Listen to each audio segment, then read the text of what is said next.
Bonjour, Monsieur le Président. Nous vous remercions et vous rendons un grand hommage d'avoir nettoyé le territoire tchadien de Boko Haram. Mais Monsieur le Président, il y a un grand danger dans notre pays, comme ce qui se passe aujourd'hui ailleurs dans le monde. Cette histoire de coronavirus. Monsieur le Président, vous avez mis un comité de veille. Et ce comité de veille qu'aujourd'hui, nous regrettons sincèrement, Monsieur le Président, que la population ne comprenne même pas leur travail, à part recevoir les dons, à part rester à la présidence, recevoir les gens. Et ce qui nous fait plus mal, Monsieur le Président, les concernés, la société civile qui doit sensibiliser ne sont pas là. Ils ont recueilli les avis des femmes ministres. Monsieur le Président, les ministres, si elles sont là comme présidentes des associations, et à chaque temps lorsqu'on parle des femmes, c'est les mêmes femmes ministres qui reviennent quand elles travaillent, Monsieur le Président. Et sur le terrain, ce qui nous choque, on voit à la télé, elles disent clairement qu'ils s'est déjà sensibilisé. Après, on voit Grand Cœur qui vient à chaque temps pour dire qu'ils ont l'expérience de sensibilisation. Depuis quand ils ont acquis cette expérience de sensibilisation? Sincèrement, Monsieur le Président, sur le terrain, vous avez tout l'appareil de l'État qui est là avec vous. Vous pouvez demander, sonder la population.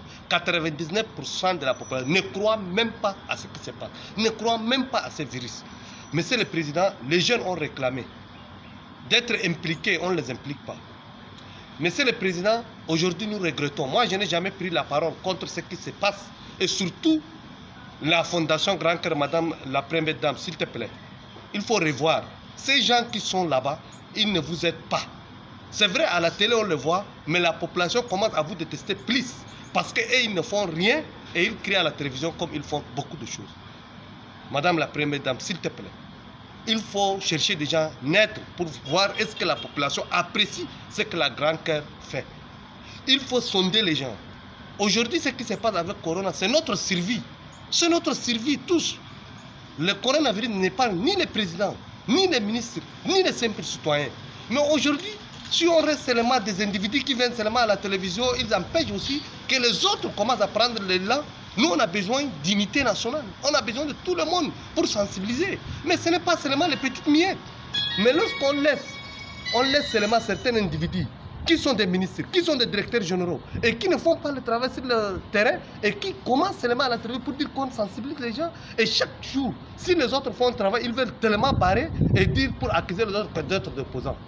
Ce qui me fait plus mal encore, un président d'un parti politique, M. Kebzabo, qui vient dire que les frontières du Tchad, même les Cherganiens, sont plus protégées. Par contre, même les grands puissants n'arrivent pas à protéger les frontières. Aujourd'hui, on a de sérieux problèmes. M. Kebzabo, si vous êtes réellement sincère, les gens entrent par votre village, entrent par votre fief. Pourquoi vous ne sensibilisez pas les gens de l'autre côté? Si les partis politiques ne font rien, les partis au pouvoir ne font rien, et vous voulez tuer la population avant de parler? Non, s'il vous plaît, prenons conscience et travaillons ensemble. Je vous remercie. Pour l'intérêt national, il faut continuer. Il faut laisser les petites querelles. Il faut laisser de profiter au détriment ou au malheur des autres. Donc, la responsabilité à vous, Monsieur le Président, et la Première Dame, car les gens utilisent votre nom pour faire tous ces désordres. Je vous remercie.